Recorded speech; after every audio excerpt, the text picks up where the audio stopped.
नमस्कार, आप सभी लोगों का मेरे YouTube channel individuality to infinity में स्वागत है। आज मैं आपको एक ऑब्ज़र्वेशन दिखाने जा रहा हूँ। ये ऑब्ज़र्वेशन है कि अगर पूरी दुनिया में 700 करोड़ लोग हैं, तो उसमें से आप देखेंगे कि 5% ऐसे लोग हैं जिनके पास 95% पूरी वेल्थ है और बाकी 95% लोगों के पास केवल 5% वेल्थ है। मतलब क्या हुआ कि 5% लोगों ने पूरी 95% चीज़ों को कैप्चर कर रखा है और 95% लोगों के पास बहुत थोड़ा बचा हुआ है। तो इसका रीज़न क्या है? इसका साइंस क्या है? इसको हम लोग आज समझेंगे। इसका मेन रीज़न है इसका मेन रीज़न है कि जब हम लोग कुछ करते हैं, कोई चीज़ करते हैं, तो हमारा फ़ोकस एंड फंक्शनिंग जिस चीज़ पे होता है, हम किसी चीज़ पे फ़ोकस करते हैं, सोसाइटी कंडीशनिंग की वजह से या किसी चीज़ की वजह से, हम लोग किसी चीज़ पे फ़ोकस करते हैं, उसकी वजह से कुछ करते हैं, कोई फ़ील्ड चुनते हैं जो हमको करना होता है, उसकी वजह से हमको हमारी एक फ़ील्ड ऑफ अवेलेबिलिटी बनती है। फ़ील्ड ऑफ अवेलेबिलिटी मतलब क्या होगा? जिसमें चीज़ें हमारे लिए अवेलेबल होंगी। ये फ़ील्ड ऑफ अवेलेबिलिटी आप देख रहे हैं, इसे कहते हैं फ़ील्ड ऑफ अवेलेबिलिटी। जब हम लोग कोई चीज़ पे फ़ोकस किया, कुछ किया, उसकी वजह से हमारे पास फ़ील्ड ऑफ अवेलेबिलिटी बन गई और इस फ़ील्ड ऑफ अवेलेबिलिटी में चीज़ें होंगी। अगर इस बाउंड्री में कोई चीज़ एग्ज़िस्ट कर रही है, तो अगर आप उसको पाने की कोशिश करेंगे, तो बहुत ईज़िली आपके लिए अवेलेबल हो जाएगी। सपोज़ करो एक पर्सन है ये, जिसकी फ़ील्ड ऑफ अवेलेबिलिटी दिखाई गई है। अगर ए वो पाना चाहेगा, ए ऑब्जेक्ट को पाना चाहेगा, ए वेल्थ को पाना चाहेगा, तो बहुत ईज़िली पा लेगा वो, क्योंकि वो उसकी फ़ील्ड ऑफ अवेलेबिलिटी में आ गई है।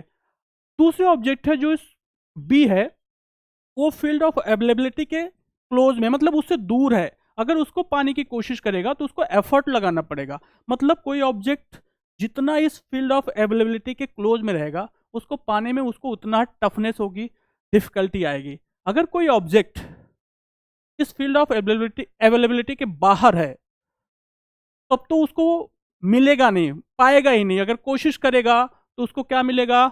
डिप्रेशन मिलेगा, एंगर मिलेगा और वो फेलियर महसूस करेगा अपने आप को। इसका मतलब आपकी जो फ़ील्ड ऑफ अवेलेबिलिटी के अंदर कोई चीज़ें हैं, अगर आप उसको फ़ोकस करोगे, तो बहुत ईज़िली मिल जाएगी वो चीज़, बहुत फुलफ़िलमेंट देगी, आपको फुलफ़िलमेंट मिलेगा, बहुत खुश रहोगे आप।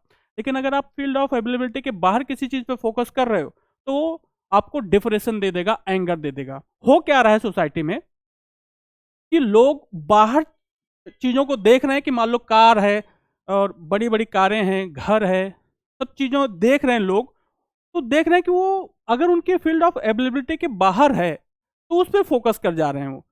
वो देख नहीं रहे हैं कि वो ऑब्जेक्ट जो है, उनके फील्ड ऑफ अवेलेबिलिटी में है कि नहीं है। इसकी वजह से क्या हो रहा है कि अगर बाहर वाली चीज़ पे फ़ोकस कर रहे हैं, तो उनकी फील्ड ऑफ क्योंकि उनका फोकस एंड फंक्शनिंग डिस्टर्ब हो रहा है उस डिप्रेशन और एंगर की वजह से, तो बाहर फोकस करने की वजह से बाहर ऐसी चीज जो उनके फील्ड ऑफ अवेलेबिलिटी में नहीं है, उनकी फील्ड ऑफ अवेलेबिलिटी और डिक्रीज कर जा रही, छोटी हो जा रही है। ऐसे छोटी हो जा, जो इतना फील्ड ऑफ अवेलेबिलिटी थी और छोटी हो गई। इसका मतलब कुछ चीजें जो उनके लिए अवेलेबल थी वो भी बाहर चली गई। इसका मतलब वो गलत जगह पे फोकस कर रहे हैं। तो इसका सोल्यूशन क्या है? इसका सल्यूशन है कि आपको सोसाइटी को स्टडी करना है, क्योंकि सोसाइटी के हम पार्ट हैं, और देखना है कि सोसाइटी को सबसे ज़्यादा नीड किस चीज़ की है। अगर उसको हम लोग आसानी से प्रोवाइड करवा दोगे आप, तो आपकी फील्ड ऑफ यूजफुलनेस सोसाइटी में बढ़ जाएगी। फील्ड ऑफ यूजफुलनेस बढ़ने की वजह से आपका फील्ड ऑफ अवेलेबिलिटी बढ़ जाएगी। फील्ड ऑफ अवेलेबिलिटी बढ़ने की वजह से अब जो आपके कंट्रोल में नहीं थी, जो इजीली नहीं मिल रही थी, वो आपके फील्ड ऑफ अवेलेबिलिटी के अंदर आ जाएगी। फील्ड ऑफ अवेलेबिलिटी के अंदर आ जाएगी और बहुत इजीली अवेलेबल हो जाएगी आपके लिए। और इससे क्या होगा कि अब आप उस ऑब्जेक्ट पे फोकस नहीं कर रहे हैं, आप फोकस कर रहे हैं सोसाइटी के नीड्स पर। और इससे क्या बढ़ जा रहा है? आपका फील्ड ऑफ यूजफुलनेस, उससे बढ़ जा रहा है आपकी फील्ड ऑफ अवेलेबिलिटी, और उससे आपकी फुलफिलमेंट मतलब हैप्पीनेस कोशिएंट बढ़ जा रहा है। ज्यादातर डिफरेंस क्या है रिच माइंडसेट और पुअर माइंडसेट में? रिच माइंडसेट वाला बंदा क्या होता है, वो कभी ऑब्जेक्ट पे फोकस नहीं करता, वो सोसाइटी की नीड पे फोकस करता है, उस नीड को पूरा करता है, जिसकी उसकी सोसाइटी में यूजफुलनेस बढ़ जाती है, उसकी फील्ड ऑफ अवेलेबिलिटी बढ़ जाती है, उसको ज्यादा चीजें अवेलेबल हो जाती हैं और वो फुलफिलमेंट महसूस करता है। आप एक एग्जांपल लीजिए, अंबानी कभी भी घर कार खरीदने पे फोकस नहीं करता, वो बिजनेस को बनाने में फोकस करता है, जिससे सोसाइटी की नीड पूरी होती है और उसकी फील्ड ऑफ यूजफुलनेस बढ़ जाती है और उसकी फील्ड ऑफ अवेलेबिलिटी बढ़ जाती है, उसके लिए ज़्यादा चीज़ें अवेलेबल हो जाती है, जिससे वो फुलफिलमेंट महसूस करता है। लेकिन लोग अंबानी के घर और कार को देख रहे हैं, उसके सिस्टम को नहीं समझ पा रहे हैं। अंबानी कभी भी कार और अपने घर पे फोकस नहीं कर रहा है, वो फोकस कर रहा है सोसाइटी की नीड पे।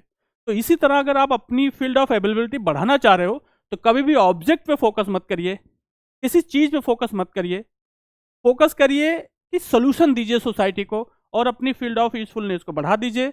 और फील्ड ऑफ एबिलिटी बढ़ते ही आपकी ज़रूरतें आसानी से पूरा होने लगेंगी और आप भी वो सब पा जाएंगे जो आप पाना चाहते हैं। Thank you.